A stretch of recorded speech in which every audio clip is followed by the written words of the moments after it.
இந்த 2025 குரு பகவான் மிதுன ராசியில் பயணித்து கொண்டிருக்கிறார்.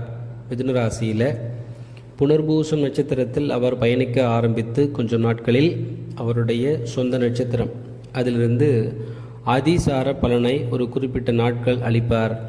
அதாவது இந்த அதிசாரம் அப்படிங்கிறது என்ன அப்படின்னு கேட்டால், தான் பயணிக்கக்கூடிய ராசியிலிருந்து அடுத்த ராசியில் வேகமாக சென்று கொஞ்ச நாட்கள் அந்த கிரகத்தினுடைய அதிர்வலைகளை செலுத்தக்கூடிய காலகட்டம். இந்த சூரிய குடும்பத்தின் 9 கோள்கள் ராகு கேதுவை சேர்த்து குரு பகவானின் சுபத்துவத்திற்காக காத்திருக்கக்கூடிய ராசிகள் ஏராளம். அதிலே நம்ம இந்த அதிசார பலன் மூலமாக என்ன மாதிரியான விளைவுகள் ஏற்படும், இது எப்படி இருக்கும், எவ்வளவு நாள் இருக்கும் என்பதை பற்றிய தெளிவான நம் விளக்கத்தை பார்ப்போம். குறிப்பாக அக்டோபர் மாதம்